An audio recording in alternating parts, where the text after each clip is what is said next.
All right, I know it takes a little more effort to come to the morning sessions on the second day, so thanks for being here. Again, I'm Kimberly Wolf. I'm the Institutional Repository Librarian at Virginia Commonwealth University in Richmond, Virginia. And I'll be sharing some research that our Associate Dean, Jimmy Gaffrey, and I, hold on. There we go. Our Associate Dean, Jimmy Gaffrey, and I have been looking at on the longitudinal ORCID adoption rates for ETDs. So to start, our instance of Digital Commons at VCU is called Scholars Compass, and it was implemented in 2014. And we have more than 55,000 total publications, and more than 8,000 of those are ETDs. And so we wanted to look at how ORCID has grown, specifically within ETDs, as it has become increasingly recommended as best practice. So to back up a bit, and we just covered this, but what is ORCID? You can see if you remember in such a short period of time. It's the Open Researcher and Contributor ID, often shortened to ORCID or ORCID ID. And it is an example of a persistent identifier, or a PID. And I know there's a whole session about this later that I'm really excited about. But this means that this unique identifier is linked to an individual author and remains unchanged over time. From one institution to the next, any variations on someone's name, if a name changes over time, the ORCID goes with that person and remains the same. For early career researchers like our students, ORCID is also a great way to aggregate and showcase publications and research. It kind of operates like a CV. And because of its interoperability across platforms, it can really boost discoverability and citation of an author's work. The use of ORCID has increasingly become the standard in scholarly communications, and many federal granting agencies have begun requiring it, and this is something I'll come back to in a moment. Additionally, for graduate students, encouraging ORCID is just a good example of teaching digital literacy. It's a great way to incorporate scholarly communications and digital publishing practices into their education. At VCU, ORCID was incorporated into the ETDs as an optional metadata field during the 2015 and 2016 academic year, and the first one does pop up in 2016, but real promotion and growth began more in 2017 and 2018. And this promotion involved direct engagement with students at the grad fair and other tabling events that the library was hosting, as well as working with our liaisons and working through our liaisons to reach their departments. And then in 2019, federal attention to ORCID really shifted the dialogue, leading to further growth and awareness through federal agencies, and shortly thereafter the NIH announced that ORCID would be required for those seeking funding. So with all of that unfolding over several years, we were interested in taking a look at our ETD metadata. So here we have on the far right the combined rates for the presence of ORCID across all ETDs, and then we also broke it into separate dissertations and theses so that you can really see that the increase was not uniform across all ETDs. It was really quite steep for dissertations and then relatively flat for theses alone. And then also something that jumps out here, that purple bar that kind of leads to a spike, that is the year 2020. So, perhaps another question to explore here is what was happening that year. Did COVID perhaps shift the conversation around digital publishing and the importance of persistent identifiers? So currently for the 2025 year, we had 333 total graduate works.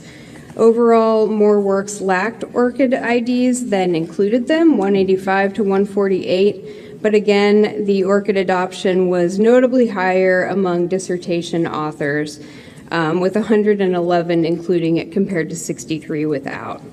So we're going to look more closely at the dissertations. And I know that text at the bottom is tiny, and even if you could read it, it's cut off. But across the bottom, we have our various academic departments, with the most dissertations being published on the left by departments like education and psychology, pharmacy, chemistry. But also here you can see that that blue color represents the presence of ORCID. And so there are some interesting things going on here. Some of the departments kind of in the middle of the chart show ORCID being included in the majority of their dissertations for areas such as rehabilitation, physical therapy, special education, and pharmacology. And so this presents yet another kind of side quest opportunity where we'll likely return to this data at some point to target further engagement for departments that, maybe could use some more additional outreach on the use of ORCID. So while ORCID was first introduced to the ETD process in 2016, it has grown over time, but namely in dissertations. And this growth, we can assume, came from a combination of our internal promotion and engagement with grad students, as well as the broader increase in awareness in federal granting agencies. But in looking more closely, we noticed another issue worth looking at, and that is the quality of the ORCID metadata. So we saw in this particular field, we had a lot of variation in the metadata on the back end. While the ideal entry includes the full URL and the ORCID ID, we had a lot of people who simply entered their ORCID ID, somewhat understandably. But we also had all sorts of other HTML elements, including paragraph tags, various stylistic tags, and then even line breaks or several of them making their way into the metadata, so showing up in that spreadsheet that we downloaded from Scholars Compass. So this made us curious, and this is the case with metadata questions. You just end up with 4 or 5 more questions. So we looked more closely at this to see what might be going on. And so we separated the instances where ORCID was entered as instructed and as we hoped with the full URL from those with any and all HTML elements and other errors, etc. And you can see here this this gap that stops where starts where in 2023 something obviously happened to kind of clean up the inclusion of these HTML elements. And then this chart shows that same information. The previous one just shows that gap so starkly. But so only 33% of our entries are as we want them to be, which is not great. But so, a good opportunity for a batch revise for us. But again, going back to those HTML elements, one day I was working with a different collection, some senior capstone projects where ORCID is also an optional metadata field, and there it was a WYSIWYG field, what you see is what you get, as seen on the left here. And so that does capture and display any of those style elements that are entered or pasted here as HTML. So whereas the ETD currently captures ORCID as a simple text field and has the instructions there about including the full URL, which only works if you read them, by the way, we can pretty easily assume that prior to 2023, the ETD metadata field was also a WYSIWYG, and that explains this phenomenon of the HTML stuff showing up.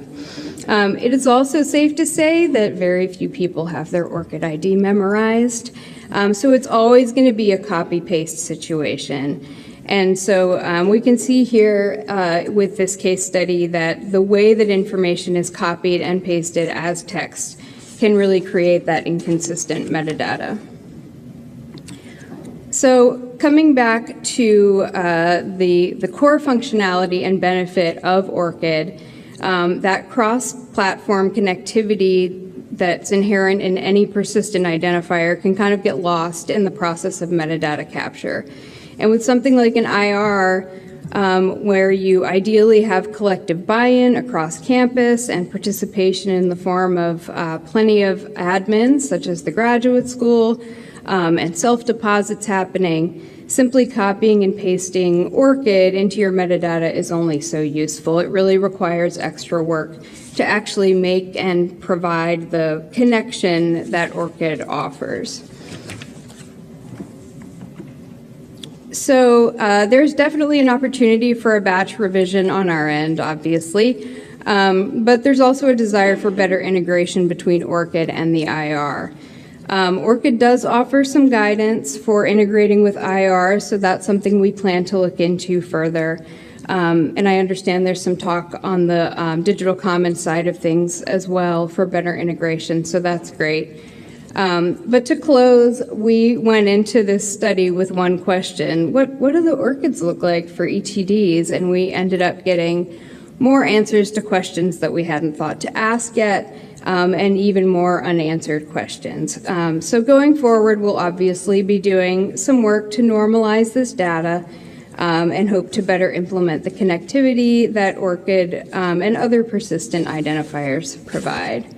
And here's my email should you wish to reach out, but I'll also be around all day if you have any questions or hot tips or experiences of your own to share. I'm happy to hear from you.